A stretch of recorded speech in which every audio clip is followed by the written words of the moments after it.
Tensei Shitara Slime Dattaken, Chapter 6, Skill Acquisition. 30 days have passed since I ate Veldora. What am I up to these days? Aren't you an idiot? Just think for a moment. I've become a slime. What do you think would happen if I were attacked?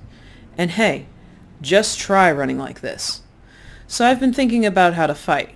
And at the same time, I'm munching on some grass and some strangely glowing rocks.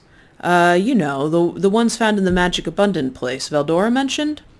The grass there I've collected is mostly the hypoctic kind, as expected. With this, my stock of restorative medicine has increased, and the glowing rocks are apparently called demon ore? Harder than steel, yet sufficiently flexible, they're a high-grade material. I had hoped it was some super rare metal, but, well, it's not like I know whether Acarilium, Hihirokane, or some other legendary ore even exists in this world. Maybe it's plenty rare. Maybe I'm just being too greedy. That's what I was thinking while munching on some delicious, or not, weeds and stones. Since I can spit out water, can't I use water as a water cannon type thing? Yeah, you don't have to say it. You think I'm gonna fail, don't you? Wasn't I ridiculed enough? I mean, at times of need I can do what needs to be done. Even my report card read, if he tries, he can do it. And so, I can do this. With that thought, I hurried to the lake. As I had imagined, while enshrouded in darkness, the underground lake is pretty damn big. But surpassing my imagination, the lake had a mysterious and tranquil atmosphere. Lacking any presence of life, it was completely serene. Although the magical energy permeates the water, I dare say that no living thing inhabits it. An example of uncorrupted nature. What a beautiful sight! That being that, 'cause I didn't practice last time, I still suck at shooting water with full strength. When the mouth is this large, the jet propulsion strength is far too high. This time, while imagining a water pistol, I tried releasing just a bit, as if filling my mouth with water and spitting just a little out. But no water is coming out. Is it too small now? After increasing it just a bit, it did come out, and with good force. I tried soaking a nearby boulder. All right, good. Next, let's widen the opening for combat use. With the boulder as my target, I gently began practicing while increasing output. Okay, I kinda got the hang of this. But although if this hits someone it'll hurt, I certainly can't call this a finisher. How should I... While worrying over the question, I entered the lake. It's, at most, like a bath to relax when tired. No, I'm not just playing in the water. I observed my body floating and sinking with magic perception, just like a jellyfish. If I were to make my face oscillate, could I create a water current? After I reached out to the magic energy in my face, I tried making it oscillate. With a pyong, pyong, pyong, I felt small ripples being formed, and I began moving through the water. A great success! Bemused, I played around in the water. What a nice change of pace! Skill, water current control, has been acquired. For a second I thought it was the great sage, but it seems to be the voice of the world, to have gained a skill while playing. In the end, I was able to control depth, direction, and speed, and if I have to, I can just accelerate with hydraulic propulsion. If you consider the fact that I don't need to breathe, it might actually be pretty easy to fight in the water, to say nothing of running away, is what I thought of as I got out of the lake. Well, break's over. The means of attacking is the problem, and through having taken this break, I got a new idea I wanted to try. I needed to increase the compression of the water in the water gun. This time, I imagined loading a bit of water into a cylinder and shooting it out. By calibrating the aperture and the pressure, I could calibrate the shot. The same principle as the water current control. Bashoo! Flying out sharply, the water hit the targeted boulder. It left a small mark. Success, right? As to not forget the feeling, I decided to continue practicing, while regulating the aperture and pressure, of course. Then I tried to imagine the water rotating, and rather than the size of the opening, I tried to thin the shape of the water. Yes! The idea was cutting water. Bashun! The water blade cut the boulder. Honestly, I was even surprised at his power. A week's worth of practice, lol, had finally bore fruit. Skill Water Blade has been acquired. The skills Hydraulic Propulsion, Water Current Control, and Water Blade have evolved into extra skill Water Manipulation.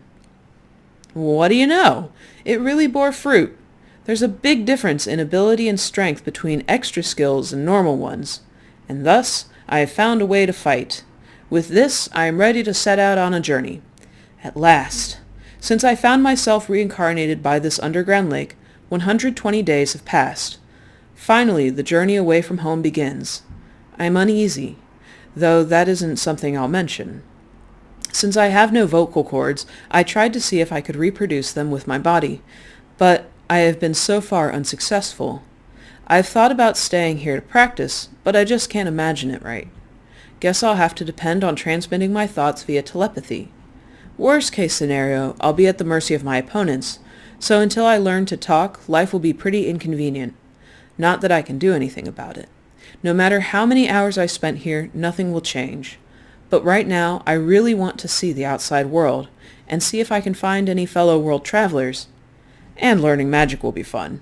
With that thought, I really should set out on this journey. Like they say, no time like the present. No reaction from Veldora either. He seems to have vanished, but I know that much is not true.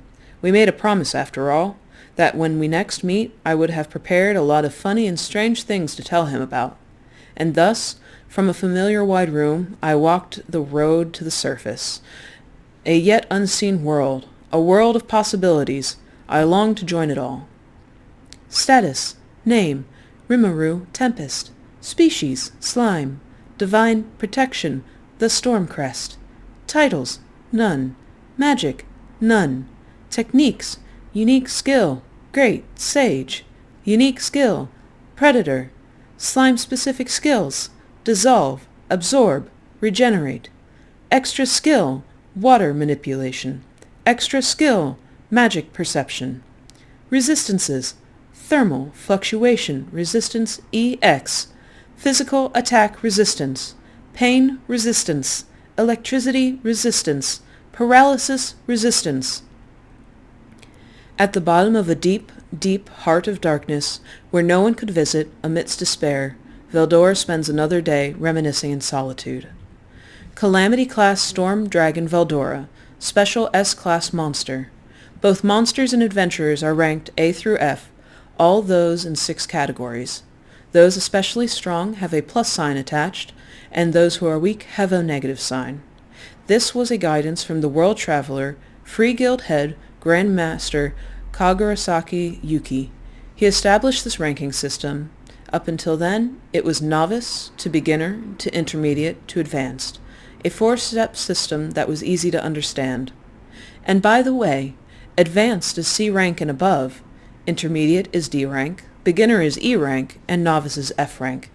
Thus, the number of deaths due to fighting stronger than expected monsters greatly decreased. Those of the same rank would be a match on 1-on-1. Thus, fighting in a party became safer.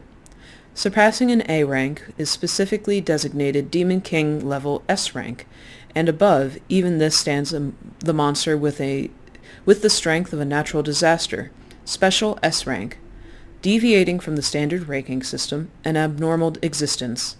At present, an A-class monster is capable of jeopardizing the existence of a country, a strength capable of inducing despair, and, in the first place, what surrounds Veldora is no concern to him. Yet again today he thinks that life is tedious. It has been 300 years since he lost to the hero. He remembered that fight many times. He was bitter, but strangely held no grudge. Fighting on a whim, living at a whim, those who would cross his path were few in number. For him, it was not the first defeat, but to have lost 1-on-1 with the same handicaps. That was a first.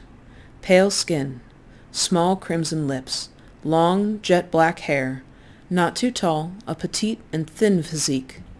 Though her face was covered in a mask, her counters revealed her femininity, a beautiful girl. Since his eyes did not see, he could not peek at her emotions. Is that why? Without fear or hatred, she merely dispassionately swung a sword. How regretful. If he had broken out of this prison, he sometimes thinks about that. Would he complete his revenge against her, although he did not hate her? If he had the chance, he would want to fight again. Those were his honest feelings. But that should not be a fight against the machine, but one where they wage their identities. To make that girl, the hero, recognize him and go all out, that had become Veldora's one wish. The human lifespan is short. That his wish would never come true, Veldora knew it well. But still, his thoughts kept looping around the same ideas. How many years had passed? One day, Guro, Zidon! A light blue body had rammed into his. Around here, due to the magical energy he released, no normal life could be sustained. Moreover, touching a lump of magical energy that Veldora was would be difficult even for a high-class monster. Amused, Veldora observed that being, and that led to their encounter. Before he knew it, to he who abandoned his will to live, that bizarre existence became his only hope. That meeting had to have some purpose. Veldora had that premonition, one that he had not had until now. "Can you hear me, little one?" Holding on to that belief, Veldora called out. And that is it. I am glad that we got to see a little bit of Veldora, although, as you can see in the author's notes, Veldora's story is going to end for a while, so not going to see the dragon for a bit. My throat's actually a little bit thankful for that, since, going deep with, using that deep voice can be kind of a struggle bus at times. But I hope you guys enjoyed, and please subscribe if you enjoyed the video, and check out the links below if you want to read it, or if you want to check out my Patreon channel, although that is currently a bit under construction, so things are a bit hectic with that right now. Yeah, that's about it. Bye!